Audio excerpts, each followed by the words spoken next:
So hello everyone, welcome to another Indie Author Live.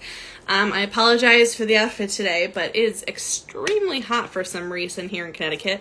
I think it was about 80 degrees today, which is a little bit weird. So anyway, we are going to be joined today by Gryffin Murphy, who is the author of the Arrowed series. I am super excited to talk to her, and it looks like she just joined, so I'm going to go ahead and have her become a guest.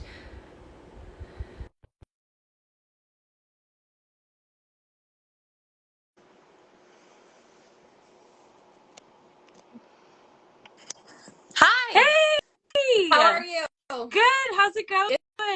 It's going well. I am so excited to chat with you today. Yeah, me Um, too. so I was introduced to your books by Elvie Blomgren, who I love. And the way that she pitched it to me was in Twilight, the Jacob and Renesmee relationship wasn't creepy. Yeah. Yeah. So I picked it up and I was like, oh my God, like these are exactly what I wanted. Nice. So I'm super excited to talk about them with you. So we can just jump right into it if that works Yeah, for you.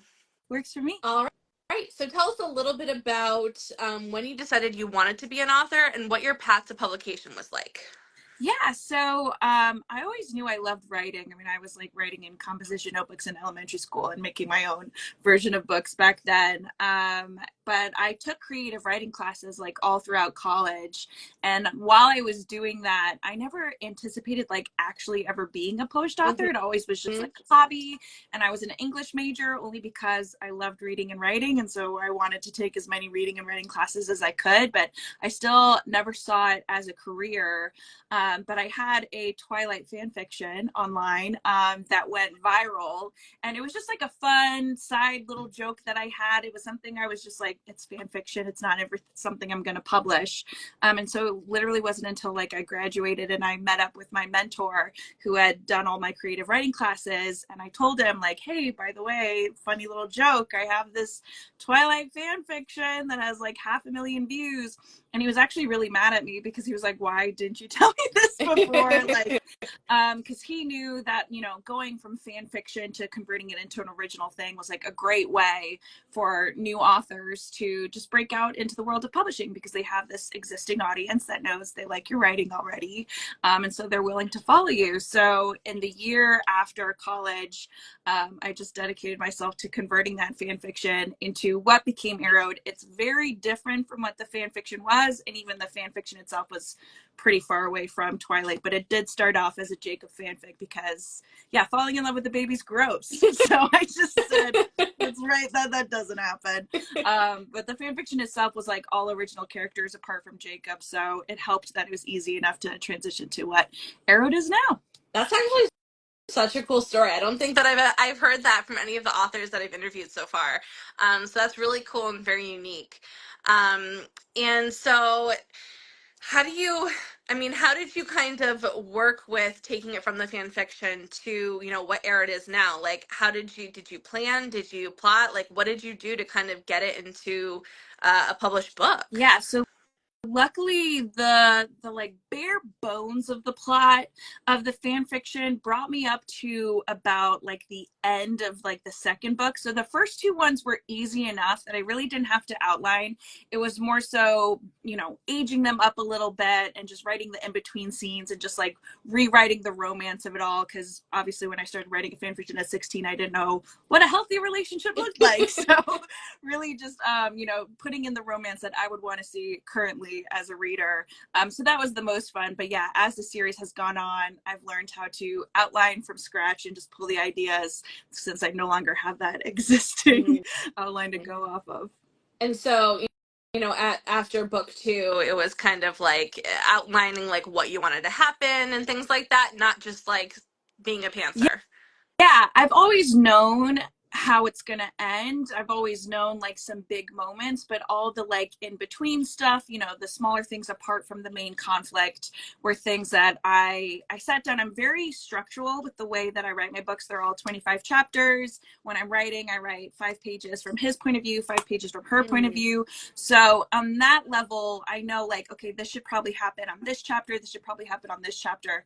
But the way I outline is literally like they go to the store and then like I sit down and write like, okay, they're going to the store in this chapter, and then I just it's a bit of both for sure.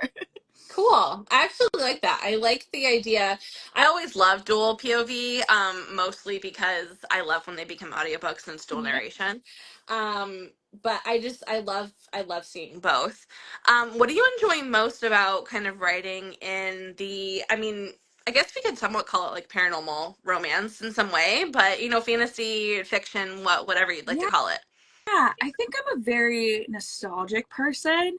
And so anytime I go back to the paranormal romance genre, it just takes me back to those fan fiction days where it wasn't just Twilight, it was Teen Wolf. I was reading a lot Yes. of I was reading all the werewolf romance novels like Shiver. Like I Yes. loved everything to do with paranormal romance.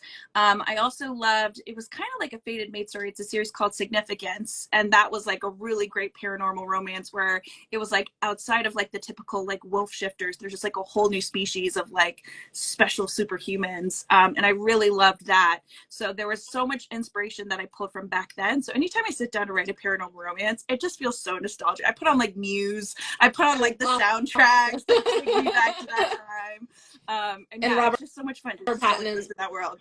and Robert Yeah, Pattinson just singing really him bad. like Like I don't growling even know why. with the guitar. Like why did they do that? That's funny. But it Yeah, gets you. It gets you yeah, back. And I mean, it takes I'm you gonna back. love Twilight for the rest Yeah, of my life. I don't yeah, know. It's just I remember reading them like specifically. Like I had this one friend, and she was like, "You need to read these," and then she would like finish them and give them to me, and it was like that's what I like you said, nostalgia, like it brings yeah. you back to that, and that's what I really loved about this. Yeah. And so when you write, what do you need in your writing space to stay focused and on task? I need like good music in the background, and I also need a good candle. And that sounds Mm-hmm. like, but I do a lot of like sense memory when I like Yes. sit down to write. So it helps me just get in that space. And I actually have it right here.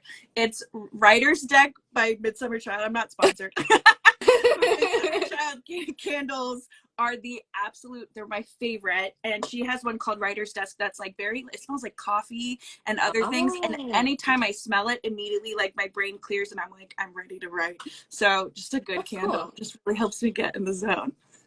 And so music with or without words, like does it depend on what kind of thing you're writing? Yeah, think it really depends. I tend to go for instrumental. I used to in college. I would listen to like strictly Josh Groban when I was writing I love essays. that. But it got to the point that like now I'll hear a Josh Groban song and my heart starts racing. Like I feel like there's a deadline ahead. Like, wait, do I have Mm-hmm. something due? So I try to avoid like mainstream artists because I know they'll just get ruined for me.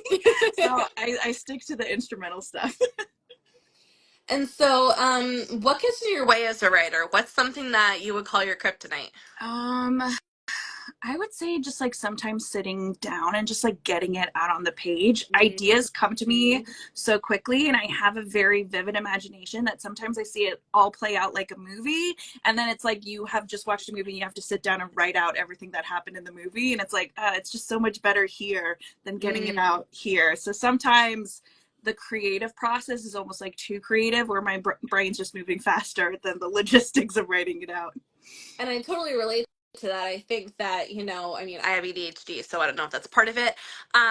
You know, but like my brain, like I can read books very Yeah, fast, and because that's how my brain works. Like you know, I listen to audiobooks on 2.5 speed, yeah, and people are like, "What are you even listening to?" I'm like, "A book." Like you yeah, can't hear that. So I think that's kind of interesting that you talk about like the difficulty because like we have so many ideas in our head, and I'm imagining you as an author have so many ideas in your head, but then like what if it doesn't like translate like you yeah. want it to? Like I mean, I know that there's revisions and things Right. like that, but I have had a bad habit of when I write, I will go back and read it like right away, and I've been told don't do that and just write your Right. first Let it draft. set. So you agree with that? Yeah.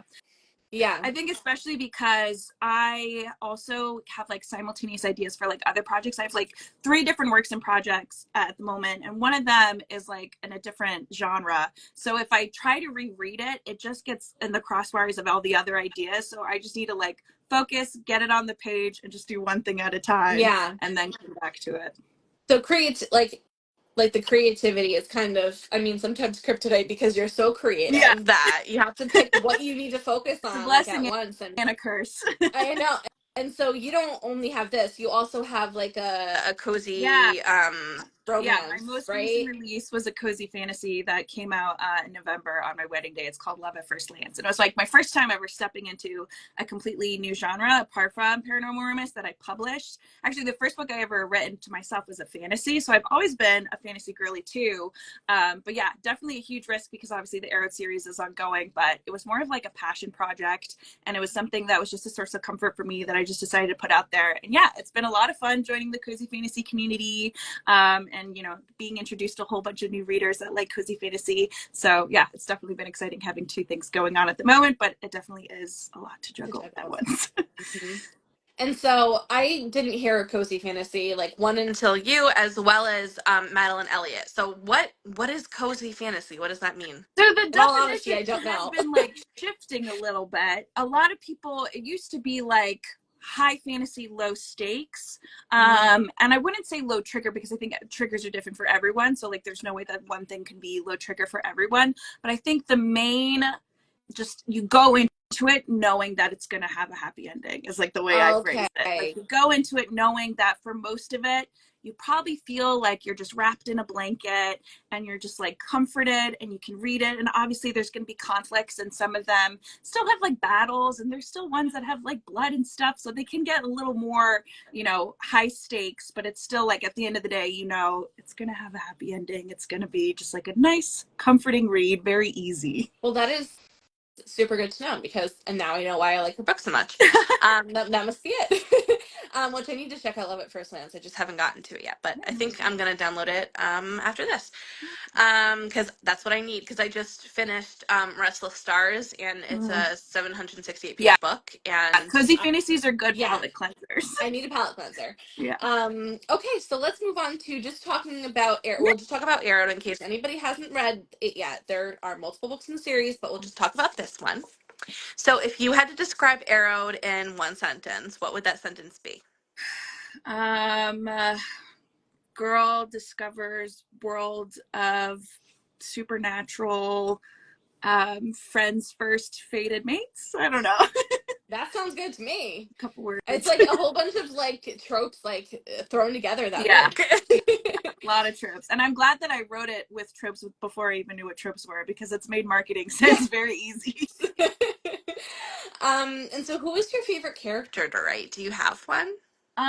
Yeah, so my secret favorite character, right, is a side character, Benji. He is like the youngest member of the wolf pack and he's a bit of a goof, and he is the only character that was really inspired by anyone I know in real life, and he was inspired by my little brother.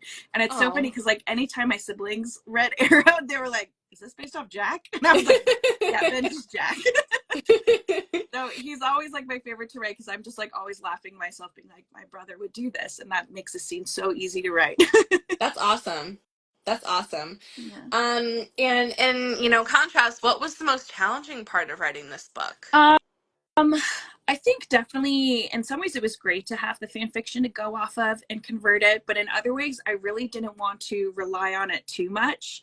And I think from like Arrow's first release versus like the edition is now, it's definitely gone through multiple like rounds of editing because when it first came out, it wasn't super aged up. And so a lot of like the decisions were like similar to like a senior in high school versus like a junior in college. Like there's so much Mm-hmm. growing up that happens in that time. So I would say it was challenging just like knowing whether to just trust the writing as it was that people enjoyed versus like what I wanted to change it in its new form to sort of level up where I was at that moment when I was writing it. It's difficult to like, because obviously I've aged with it and like go back and try to age myself up and my writing up with it as well. I think that's really interesting and I mean talking about like aging up because obviously that's one of the main things that like you fixed. in the original story. Um or basis or whatever.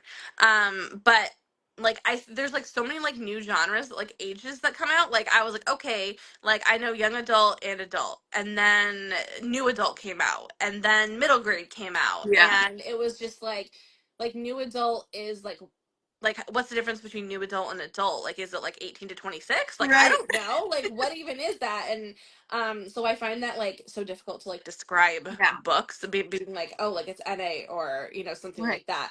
I mean, I think that the genre of what kind of book it is matters more. Yeah. But yeah, that does sound like a challenge, about trying. And I like how you said you were aging with it. And so like you started this when you were 16, Yeah. right? You said, and now, when you publish, I hate to ask how old you are because it's very rude, but when you published, how old were you? Oh gosh, because how many years ago was it? I just graduated college, so I was like So 21, 21? 20, Yeah. yeah, 21, 22. Wow. That's, I mean, and you probably went through so much too. So like I can Yeah. imagine like, putting that into there because you have a life experience Yeah. as well as, rather than just guessing about what may happen. Right. Yeah. Cool. Yeah, exactly. Okay. I'm trying to think of my questions here. So favorite, do you have a favorite line from the book? A favorite quote or favorite scene? We can try I all think that. just like my favorite that I ever wrote happens in the second book, Love Struck, and I don't want to spoil it, but it's when he sends a message to her that lets her know what his nickname for her means because he speaks to Mm-hmm. her in Irish and she doesn't know what the pen name means, and he like writes this long letter that explains what it meant. And I was just like so giddy when I wrote that because I'm like, oh, if I ever got a message like this, I would be blushing like crazy, like so. And obviously it was like I knew from the time he first called her that nickname what it meant, and so I was just so excited for the moment where she like actually finds out. So yeah, I won't spoil what it actually means to her in that moment if anyone wants to read it, but yeah, definitely that passage in book 2 is a favorite. And so did you have to do like a lot of like research about like the language and stuff like that, or are you Irish and you already know I that? am Irish. Okay. My family doesn't like speak Irish at the home Yeah. by any means, but I have traveled to Ireland multiple times, so I'm somewhat familiar with just the way that it sounds and that sort of a thing, and hearing it in a certain vernacular. But I definitely wanted to make sure that I got it right, so I did a lot of research and like try to be like, okay, but if you're addressing someone, it's different. If you're writing it in a letter, it's different. If you're just referring to a person, it's different. So definitely trying to make sure that I got that all right was my biggest fear. And I mean, I think that's like, what did I just see? So, I reread Fourth Wing recently, and so I saw somebody on TikTok who like she speaks Gaelic, and she was Yeah. saying how Rebecca was pronouncing the word Right. wrong, and I was like, I can't even imagine. Like, I would be so like I embarrassed. know. And that's the thing Like, is I would like be like, oh my also gosh, I'm sorry. you have to know in your head like what it sounds like as you're Right. writing it. Like I read my stuff aloud, so it's funny that she would use another language and then read it out loud in her own version. I don't know. Yeah, I was like, I mean, interest like everybody can like make mistakes like that. Oh, Like sure. that's Yeah. like it's not like a huge, but it's like for me, like I don't even know what I would have to do. Like I mean, I love French, so like if I was gonna write, I'd probably write in French because I can figure that out. I know Yeah. how to do it. Yeah. But yeah, I don't know. I don't even know how to say half the names in that book, but that's fine. That one's tough. Um, That one's tough. Yeah. um, so when we write characters, sometimes we picture them in certain ways. So is there any sort of fan casting that you have for any of your characters? Or do you have any like art that you've commissioned or would like to commission, like certain scenes? I definitely would love to commission just character art in general. That's like something that's like always on my goal of like when I have the budget for it. I would love to use character art just for like marketing and just also for my viewing pleasure. But yeah, in terms of like casting characters, it's always tough because I do see their faces in my mind, but it's not like any actor I know. I think the closest I've ever gotten, I forget what her name is. Her name's like Abby something, but she's like a natural ginger, which helps because, the main character is like a strawberry blonde kind of redhead, not like my kind of red. It's a different red. So I don't even picture myself like, but she She was in the show Sabrina. She was like one of the side witches at the school. But I remember the first time I saw her, I was like, she has hair like I pictured. But I don't know if her face is exactly right. It's like more so the hair. And obviously with actors you can just dye their hair. So Right. it's less of a match than I'd like. But yeah, definitely difficult to cast them because in my head I'm like, I've never seen this face before. Yeah. And I think that's super interesting when you write though, because like only you know what they look like. Yeah. Like we don't like we can see how you describe them, but like you like know what they look like, which I think that's really cool thing about commissioning art. Yeah. Is that I mean you can and like they'll send it back to you, right? And you'll just be Yeah. like, Yeah. you know, like you'll be like, oh my God, like there's my characters, Yeah. and like that's exactly what I'm picturing in my head. And it's just funny how like an artist can do that. I It's pretty know. amazing. I know. I'm I so can't jealous. draw at all for Oh my anything. God, me So either. When I first I pictured Noah, I tried to like sketch him, and like the very first notebook I had, I probably have it around here somewhere. It's like a moleskin that's falling apart. But I literally was just like a side profile of like a basic nose and mouth, and it was more so just like his hair and the curl that I pictured that like sometimes falls forward, and it just looked like Elvis. And I was like, that's not what I was going for. I wasn't trying to do an Elvis silhouette. So yeah, I don't have the talent. So I'm so jealous of like anyone who does. it's kind of funny. But I mean you have the talent to write, so that's a cool Yeah, talent to have, right? I've got some And things. how did the cover design come about? Did you design this or did somebody else design Yes. it? So when Arrowed first came out, it was a digital cover that my sister made for me because at the time I was like, That was there the was no free. money going into it. That was a free service she gave me. She made it for the ebook, and then once the first one started making money, I used that to get like a professional artist off of Fiverr. So she's done all the ebook covers since then, and those are great. But when it came time to going into paperback, which I did at the start of last year, I realized in my earlier commissions, I never commissioned like a back cover or a spine or anything like that. Like it was just that front thing. And I wanted them all to look alike. So I just like sat down and watched a lot of Photoshop tutorials, and I like sketched out on Canva like a rough idea of like what it was that I wanted. I wanted to have this like old leather book feel.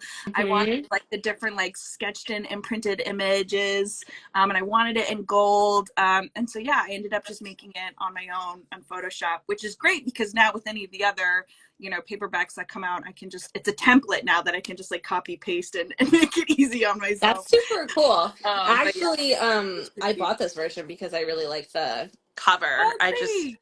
I love that. I mean, like we have a lot of different symbolism here. I mean, obviously we have Yeah. the wolf, but we have, you know, like the Yeah, arrow, obviously, and then we have the moon, and then we that's have Wolf what is this? Bane. Yeah. Wolfsbane. Okay, so we have like a lot of different symbolism here. Yeah. That's really cool that you designed that. Yeah, and That's for really all fun. the other ones in the series, like they each have their different wolf in the center, and then like four different symbols of like hinting at what's within. It's gotten trickier as the time goes on because I've learned on Photoshop like how to make something look like it's embedded in gold and raised and stuff, but there's also like only so many like royalty usage free like Yes. copy art, print art that I can use, and so I think I have about like two more wolf heads that I can use as the center image, and then So I there's might at have least to two learn more to draw. books then. Yeah, so that's it. That's funny. Okay, so let's move on to the last part of the interview. We'll just talk about some fun stuff. Cool. So other than reading and writing, what sort of things interest you? I'm someone that like picks up hobbies like all the Mhm. time. I've become very like attached to things and then I let them go. So at the moment I'm super into making like book nooks. Like there's like kits that Yeah, they sell on I've seen TikTok. those. I've made like four of them already. And sometimes they send them to me for free, which is like even more of a blessing because I'm like, you're Hmm. just encouraging this. So yeah, working with like little miniatures, it's like gone beyond the book nooks now. Now I'm making just anything little and I'm terrible at it. Like when it's done, it's like half covered in glue and it's like falling apart, but I'm having a lot of fun doing that. I picked up knitting recently. I like learned how to do it in college and then I dropped it. So I'm trying to like retrain myself how to knit, and I might give that up too. Like I very much like hyperfixate on things and then I let them go, and I have a bunch of like half done projects just like all over my house. Well, you try a lot of different things. You have your Yeah. fingers and a lot of different pies, and then you find out what you like, Yeah. right? Yeah. That's cool. And even if it brings you happiness for a short period of time, Right. sure, right? Yeah, that's the thing is I'm not like a perfectionist on those things. I very much have the mentality of like, how hard can it be? And then even when I'm in it and it's very You're hard. hard, I'm like, whatever, it's I fine. think I I'm would doing just it. like throw the book nook like Yeah. against the wall. I would have like no patience. It would like drive me Yeah. nuts. But like I've had friends like look over and being like, why are you still doing this? This thing isn't gonna stay together, and it's like leaning. And I'm like, it's fine. I'm a great old time. That's funny. And so this is my favorite question of the interview. Are there any authors or books that you would recommend? Ooh. Oh gosh. Well, okay, so I just read the entire Caraval series, and then I Ah, also dived into A Curse for True Love right after, and I literally read both those series in a span of like 4 days. Like I mhm. devoured it. Oh All I yeah. did was read. So right now that is just like all that is consuming my brain. Those books, I just ate them up so quickly. They were so much fun, just the aesthetic and all the characters of everything. I love that she just describes a different pretty dress like every 3 pages. It's just another beautiful gown that the character's wearing. So yeah, definitely the Caraval series by Stephanie Garber right now is what's at the top of my mind. And then yeah, anything cozy fantasy, Practical Potions and Premeditated Murder is one that I recently read by Ren Jones, and it's about a witch that runs like a potion shop, and she like solves a murder with like the ghost that was murdered, and it seems like, oh, that's kind of grim, but it's like so cozy and so sweet. So definitely recommend that for sure.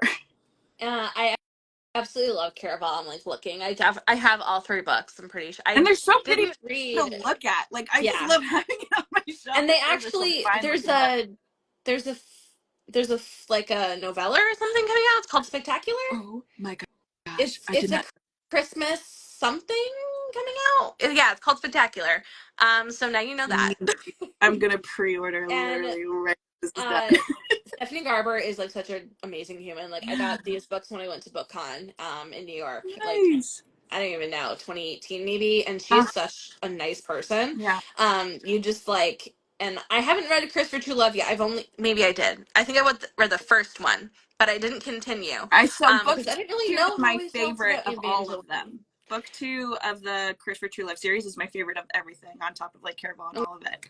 gonna have to keep reading Yeah, them. book two is so I good. need to see who it narrates because Oh Rebecca yeah. Soler narrates the first three of Caraval, and I love Rebecca Soler. She also did Fourth Wing, Oh but my god. not the traumatized one. Okay, yes. I So have I to tell love my sister her. about that because she listened to the Fourth Wing audiobook and she will not stop talking about how amazing the audiobook Yeah, is. and Because then well, it's just Teddy like sped up Hamilton, when the action picked up, and she just like infuses you with all this excitement. So I bet she's she's really good. amazing. Caraval. Oh, I might just go back and listen to it. Yeah, Yeah, absolutely. that's what I do when I reread books. Like I will listen to them by audio, Yeah. which Oh, is great. nice. Do you have any plans to do audio for Arrowed in the series? So Arrowed would just be such an undertaking because there's so many books. It's definitely That's something I true. want to do because I want my books to just be accessible as possible. But yeah, at the moment, not for Arrowed, but I am saving up and hopefully I've already like contacted someone for Love at First Glance because that's like an easy standalone cozy fantasy. And he does a bunch of like different voices and adds like background, like tavern noises. So it Oh, would be so like like very a immersive. dramatized Yeah, version. so he does like almost like a full like kind of graphic audio. He's on Fiverr, so I'm excited to hopefully work with him. But obviously, it's a lot of money for that kind of Yeah. service. So yeah, that's the main goal is hopefully to get at least Love at First Glance out there on audio. And yeah, someday I would love to hear what Arrow sounds Yeah. like. I'd love a narrator for that. So yeah, someday, but hopefully not. Someday. Well, you Yeah. have to do a Kickstarter. I mean, I've seen Kickstarters like they're funding in like 20 minutes. I did Oh, it's insane. I've seen like three in the last I 2 weeks. love that. Which Yeah. is great. You know, Yeah. I mean, they get the special edition, but then you also get the audiobook. I mean, I don't Yeah. even know how much an audiobook costs. How much does it cost? So it's usually by like a certain rate, either per word. It depends on the like if it's like a company, if Yeah. it's like a standalone contractor. Some of them do it by word, some of them do it by like hours. It's so either way, it can be pretty costly. It can be, for like a standard book. I think it's like starts somewhere around like 2000 and then can go upwards based Wow. on the level of production. So Wow. Yeah. Well, it costs to do Yeah, that. I So mean, that they're makes doing sense a why not great every book service. has So I'm like, I know right. if I spoke into a mic for 8 hours every day, I would expect that much. So I am okay to pay for it when I can. Oh yeah, for sure. So what advice would you give to aspiring authors or a younger you? I think, well, if there was a younger me, I would tell myself to just get over myself and get out of my head. I think for like a really long time, when I first sat down to write Arrowed, I knew I had this existing audience and I loved the community of fan fiction readers that I had. And I loved that we were like, you know, communicating back and forth. But I was still like this like anonymous presence because it was like under, you know, like a fan fiction username. No one had ever seen my face or like anything like that. And so when it came time to like sitting down to publish it, I was like one step forward, like two steps back. I kept being like, no, you write werewolf novels. Like, this is so embarrassing. And I was like, you know what? It isn't embarrassing because you read these books. So it's totally fine for you to write these books and just let the world know that. And I think it was just when I welcomed the rest of the world and my personal world into my writing to be like, this is what I've been doing in my room since I was 16. I think that was like, for some reason, a difficult transition. So yeah, if I could go back to younger me, I'd just say, shut up, keep writing. Mm, that's good Yeah. advice. It's good advice. And so we talked about like a little earlier about like music that you listen to and stuff like that. Obviously we have Muse, we have the Twilight soundtrack, like that kind of, go along with this book while you're writing. But is there like any like song or something that like makes you think of the relationship? I would say, oh my gosh, that's tricky. There are some like Taylor Swift songs, like Mm. Enchanted by Taylor Swift. I always think of that just because she says I was enchanted to meet you, and I'm like, this is exactly probably the song that Sophie listened to that night she went home after meeting him.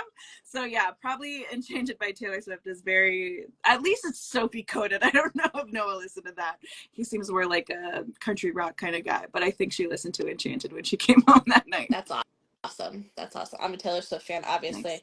Um, and have you traveled anywhere that like inspired your world that you created? Because like it's set in this world, but just Yes. there's just paranormal creatures in it. So, Yeah, so I've never been to Montana. I've always wanted to go to Montana, and I always had like an obsession with Montana growing up. I always like told my family I was going to go to like college in Montana. Like I always longed for the ranch life.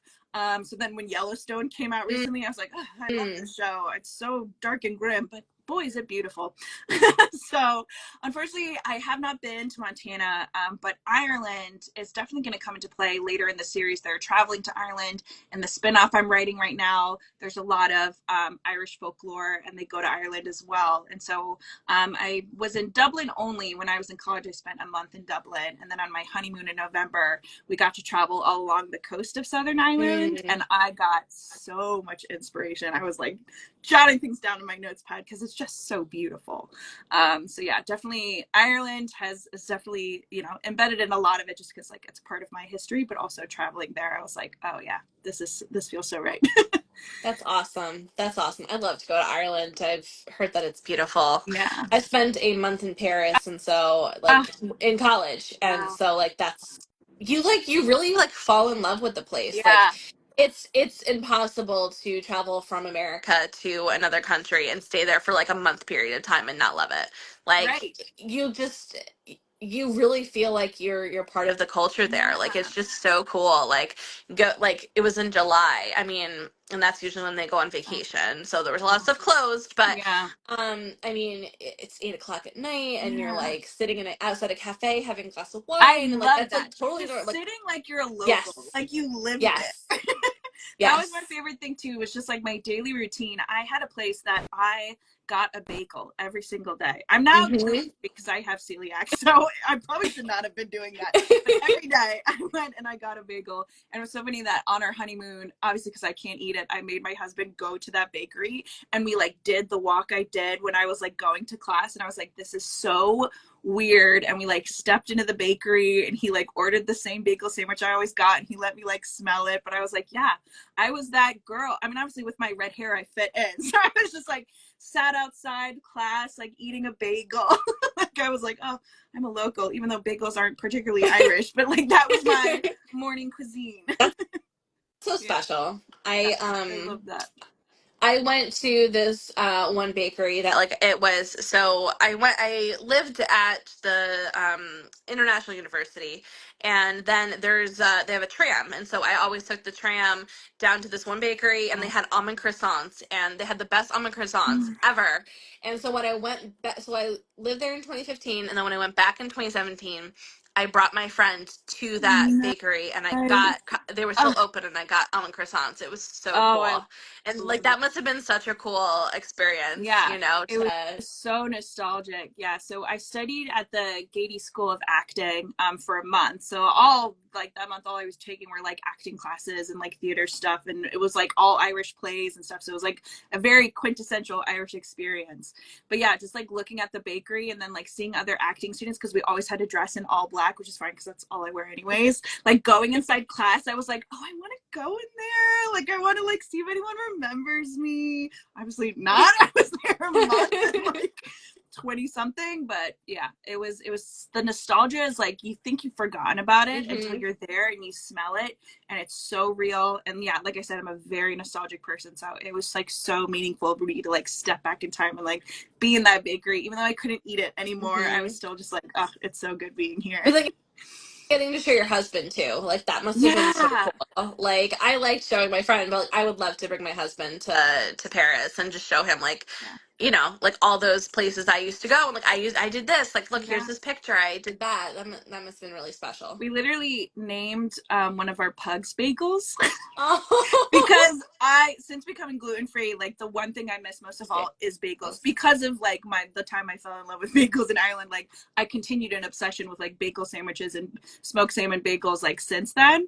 And then when I was gluten free, I was like, I need to put my love for bagels somewhere else. And so we just named one of our pugs Bagel. So it was like when he showed up at the bakery, he was like, this is his namesake. This is where it all started.